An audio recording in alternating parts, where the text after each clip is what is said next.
There's a line in that song we just sang that stands out to me.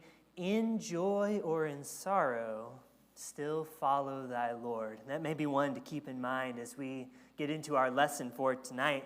We're continuing tonight in this study of the message of James. And I've enjoyed this series that what we've been doing is looking at James both inside and beyond this letter. And you're probably noticing a little pattern going on here. We'll spend a week in one chapter of James, and then we'll spend a week somewhere else in the Bible that dwells on that same theme from James. And we're going to continue to do that again tonight. So tonight that means we're going to be going to a book of the Old Testament called Job. The book of Job, if you'd like to get out a Bible and turn there. We'll bounce around a little bit so the screens, the ones we have left, will be helpful to us.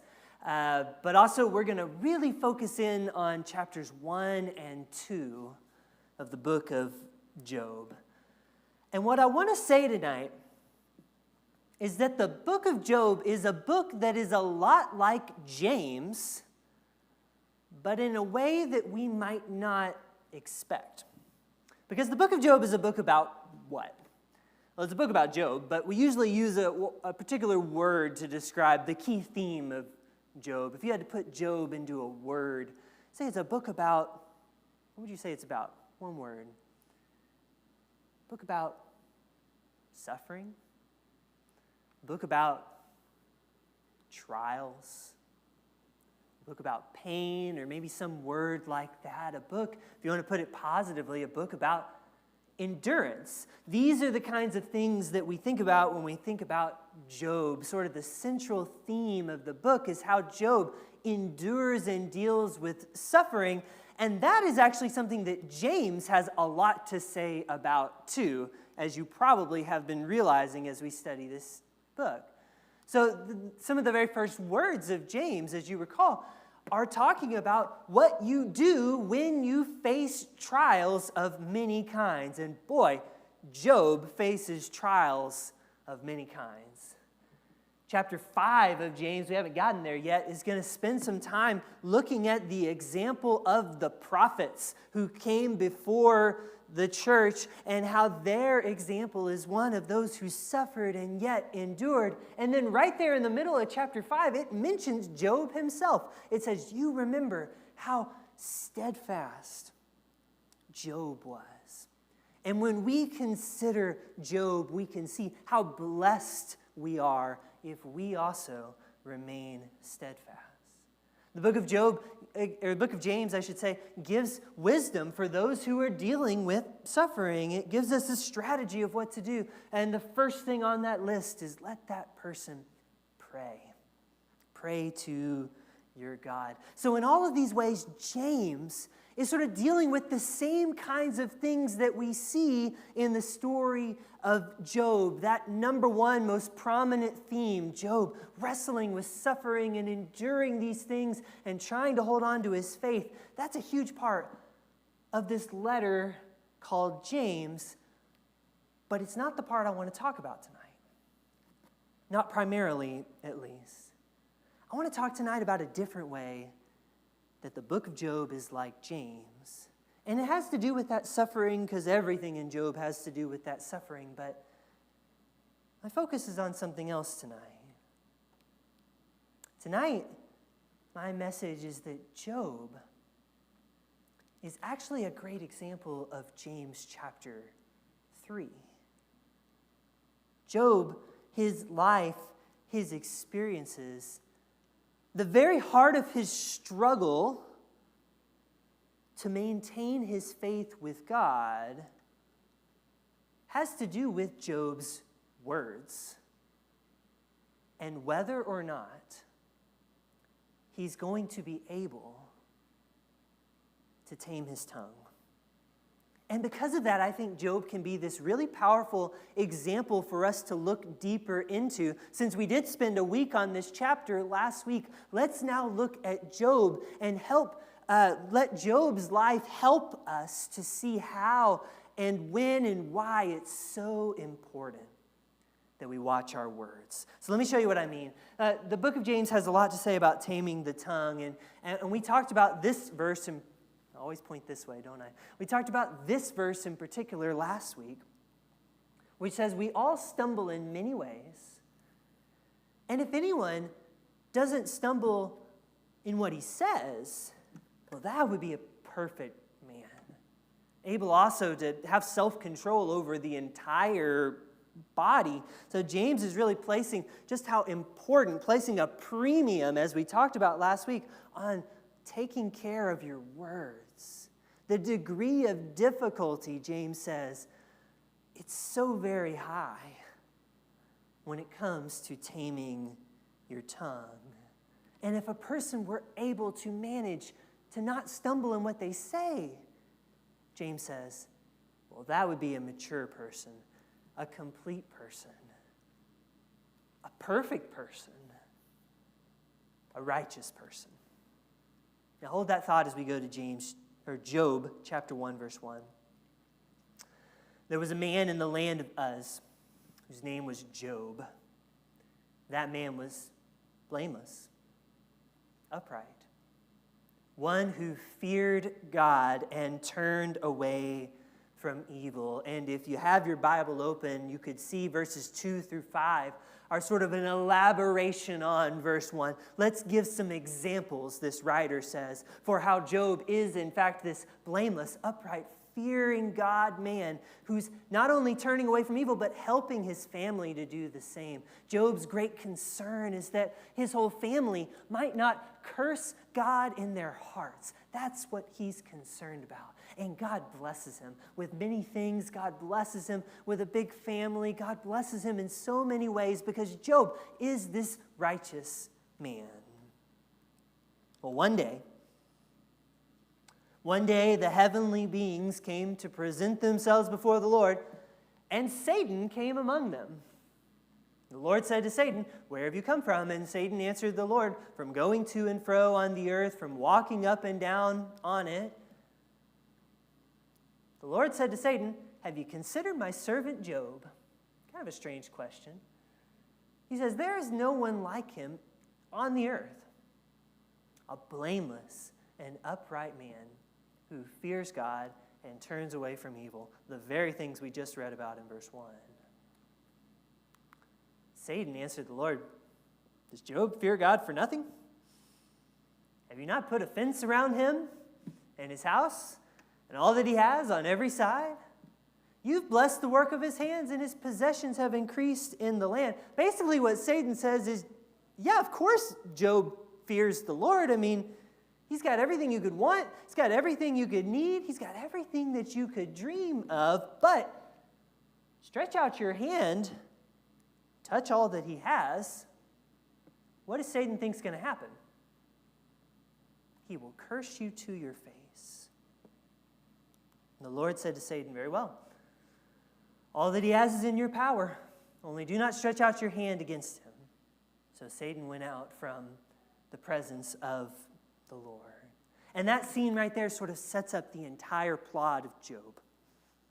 The whole story really stems from this moment where God permits Satan to test Job, which leads, as you know, to all of this great suffering in Job's life. That's really the story in a nutshell, the problem. The question is Job going to be faithful to God like God believes he will? Or is Job going to turn away from God like Satan believes that he will? And I'll tell you right now, I haven't preached much from Job. There are a lot of complexities to the book of Job. There are some difficult and confusing things about the book of Job. Even in that passage we just read together, you probably noticed some strange things you might like to know a little more about, like it seems a little strange that Satan and the Lord are having this conversation here. There are lots of things about Job that maybe I don't fully understand. Certainly things we're not going to get into tonight about this difficult book. But there is something in this passage that is not so complex, and it's not very confusing, and I think it's very important for us to hear. It's that when Satan tries to trip up Job here, righteous, upright Job. When Satan tries to make Job fall, what was his strategy? When Satan wants Job to stumble, what did he go after? Yes, Satan makes him suffer in many different ways. But when Satan goes after righteous Job, he goes straight for his speech. He goes straight for his speech. Satan says, if Job is tested, if you give me a chance with him, and his circumstances change, and suddenly not all is so well in his house anymore, I can get him to trip and fall. In fact, I will get him to do what? To curse you to your face. That's what Satan says to the Lord. He says, I will make his tongue like that grapevine that produces figs. James 3 talked about that. Like that freshwater spring that spouts out salt water. Like that mouth that just both blesses and curses. And James says that's not how it's supposed to be. From the same mouth come blessing and cursing. Satan says, I'll bring out of Job's mouth, which has so blessed you, Lord, I will bring cursing right off his lips. That's the weakness I'm going to exploit. I'll get him to curse God. When Satan tries to trip up Job, he goes straight for his speech. Because if anyone cannot stumble in what he says, James said, that's a person who is perfect and in control. And to me, this is something I maybe hadn't considered that much with James, but to me, it really brings into stark relief just how important it is to be careful with our words. Because if you read a little further in this story, we find that Satan is actually quite consistent in this strategy. I would say he's even quite relentless in this strategy. And even when Job, in chapter 1, stands up to Satan and prevails, Satan is going to keep at it, going after Job's speech. So if we go back to verse 12, the Lord permits Satan to go and test Job. And then from verse 13 to verse 19, all these terrible things start happening. I mean, like really, really terrible things. One terrible thing after another starts happening to Job, and it affects his family, it affects his servants, it affects his riches, his livestock, everything just about is just wiped out all at once. And Satan is banking on the fact that if he can do this, Job's going to curse God. But verse 20, Job hears the news. He arises, he tears his robe, he shaves his head, he falls on the ground, and what does he do? He just keeps blessing the Lord. He worshiped. Job blesses God with his tongue. He sees these things that have happened, and what he says is, I am frail. God is sovereign and good.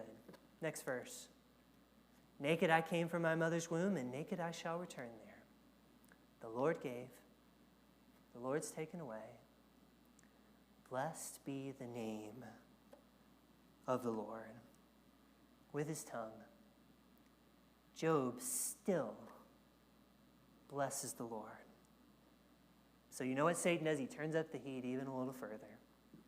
He's already taken away family and riches and crops and all sorts of things. Now he's going to bring the struggle right onto Job's own body. He gives him all these boils and sores and terrible things. And Satan says, well, it's a different trial this time, but it's the same strategy. What does Satan want Job to do? He says, if I stretch out my hand against him, give him all these boils and sores and stuff, this time he really will curse you, Lord, to your face. Same thing he said in chapter 1. Satan is sticking with it in chapter 2. still trying to take down Job with what he says, with his speech, testing whether Job can tame his tongue. And this time, even the people in Job's life play a part. In verse 9, Job's wife asks him, "Are you still going to keep on like this? Just curse God and die." That's how bad things have gotten. Then Job's friends arrive 2 verses later. They sit in silence with Job for quite some time. And then when they start talking, they talk for pretty much the rest of this long book. And most of their conversation with Job is Job's friends trying to get Job to admit to something that's not true. They say, "Just tell us what you did wrong, Job. All these bad things must have happened to you for a reason. Just go ahead and fess up. What did you do to deserve this?" But Job continually resists this temptation to say what is not true. Satan may try to strike at his speech. Even his friends and loved ones may be encouraging him to use his tongue for wrongdoing. But here's the key. In all of this, chapter 2, verse 10, in all of this, Job did not sin with his lips. And to me, that is just like one of the most remarkable things about Job. I mean, even with all that he goes through. And later, yes, he's going to question God about these things and ask God for an answer, and he gets a humbling answer. But even in all of this, through thick and thin, in all of these changes to his circumstances, still, Job has control over his words. And he still uses his words, not to curse, but to bless the Lord. Chapter 1, he fell down in worship, said, "Blessed be the name of the Lord." Chapter 2, he continued to do right with his lips. And to me, this is one of the ways that Job is most like our Savior Jesus. It's one of the greatest challenges he gives us, because Job here is really this living example of the standard of James chapter 3, that standard that we find so difficult to live up to. And Jesus is like this too. Actually, some of the things that Satan does to Jesus are a lot like what he does to Job. After all, when Satan is tempting Jesus, what is he often tempting Jesus to do?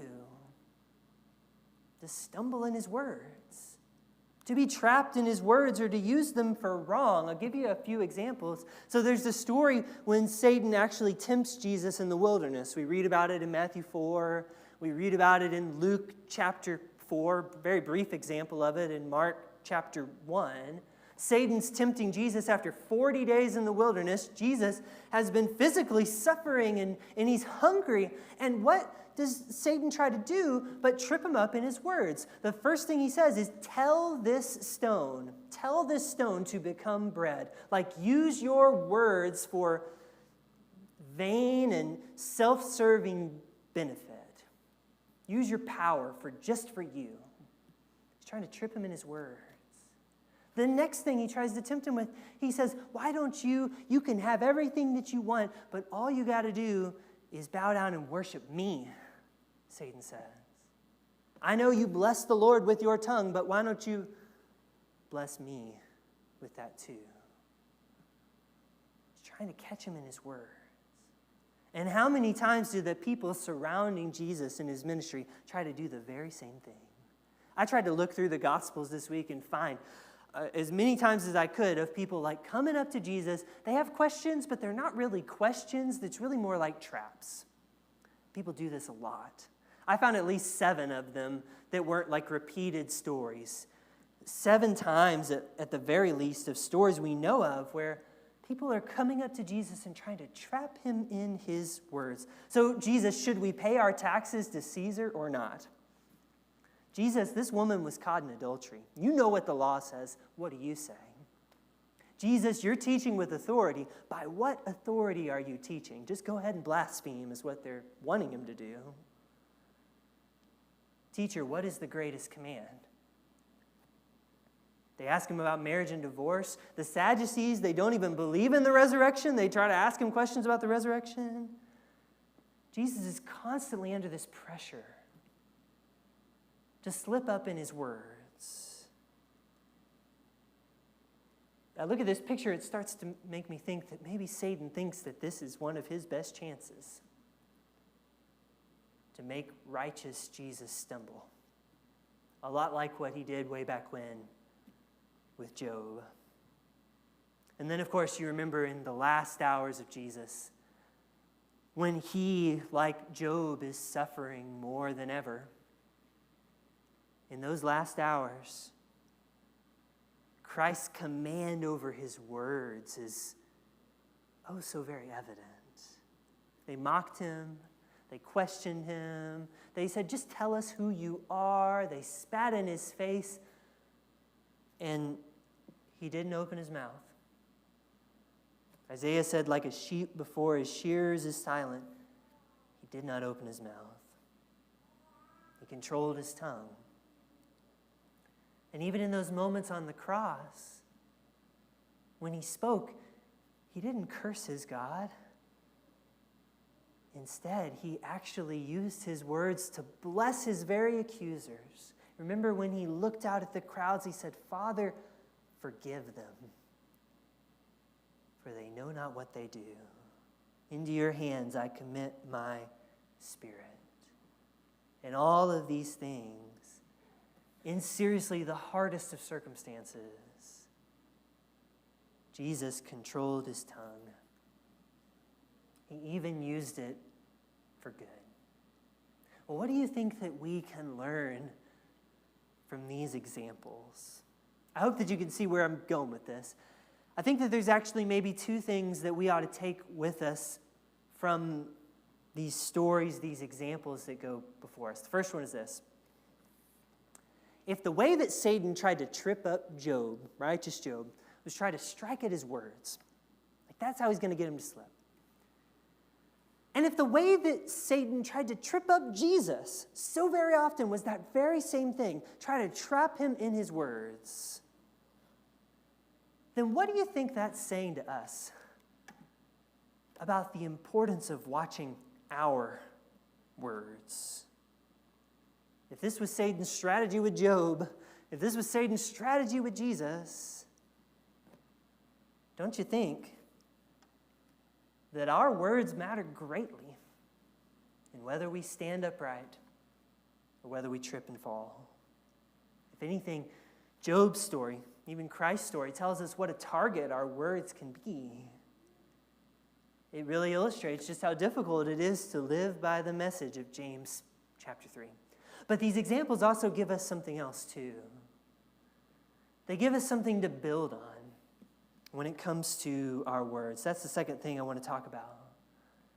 When we look at Job's example, when we look at Jesus' example, one thing we notice is that their words may change with their circumstances, but the character of their speech does not. The words change, the tone changes, it fits the time that they're living in. But that deep down character of the way they speak, that doesn't change. So both Job and Jesus, they go through this whirlwind of changing circumstances, and the way they speak, it sometimes sounds different. You'll remember times when Jesus sounds anguished with his words. You'll remember times when Jesus sounds kind of frustrated and exasperated, sometimes with his friends. You'll remember certainly times when Jesus' words sound earnest or overjoyed. And all those times, his words change, his tone changes with the circumstances. You know, of course, there were times when Job's, too many J names tonight, when Job's words were just weighed down heavy with sorrow. There are times when Job's words are filled with questioning, shadows of doubt. We hear those things in their voices. And yet what they don't do Though the circumstances change and their words change with them, what they don't do is change that core conviction. Bless and do not curse. Out of the same mouth do not come blessing and cursing. For both of them, that's not going to change. And maybe Job clenches his teeth. And maybe Jesus gasps for breath, but their words remain, blessed be the name of the Lord. And I think that's kind of what we're called to strive for as well. It is natural and permissible and maybe even encouraged that our words should fit the circumstances we're living in. And God gives us great avenues to express our anguish, our frustrations, our worries, our confusions, our joys, our hopes, our sorrows, even our doubts. One of the places we can do that is in prayer. God's big enough for all those things. One of the other ways we can do that is with one another, with mature Christians and friends who can help one another out and listen to one another when words change with the circumstances. But just like Job and just like Jesus, though our words may change, that character of our speech, that's meant to stay the same. I think about Romans chapter 12. This is the last thing I'll share tonight. Romans chapter 12 kind of starts with that character of speech. It says, bless and do not curse. Sounds a lot like James. And it says, do that even when they persecute you. Do that no matter what. That's the character of your speech that's there always. And then notice as the passage goes from there, it gives us some different circumstances. Here's how you bless and do not curse. If someone's rejoicing, don't go weeping. Rejoice with them. The words change, the tone changes, but you bless and you do not curse. And if someone's there weeping, don't dance around and sing. Weep with them. Bless and do not curse. And if you have a chance to bring people closer together, you do that. And if you're with other people, you bring yourself lower. That's how you bless and do not curse. The situations may change and our words change with them.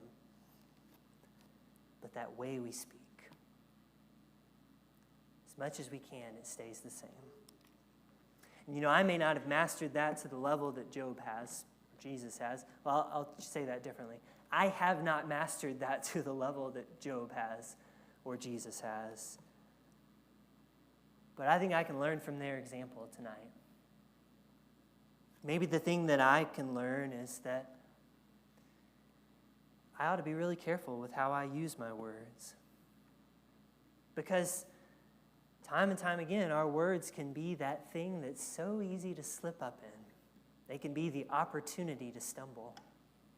So we ought to be extra careful. Maybe I can learn from Job and Jesus that there are ways to express those things in my heart that continue to bless and honor. Honor our God in all circumstances and bless those in the world who bear his image. Maybe you're challenged by Job and Jesus tonight to consider your speech. Maybe you can go here with just a little more awareness of the importance of your words. Maybe you can go here with a little more perspective on what a high calling it is to use our words to bless. Maybe your response tonight is one of repentance, seeking God's renewal. James chapter 2 said that we all stumble in many ways. The way we speak is just one obvious one of those. Well, maybe tonight's a time for us, if we have stumbled, to decide in our hearts to seek God's grace and seek that renewal that comes from him. When we repent and we're baptized, we're washed clean, we're raised up again. Just like Job in the end is raised up out of his sorrows, just like Christ in the end was raised up from the grave. However you may be called or challenged, we give this moment now to reflect in our hearts and respond while we stand and while we sing.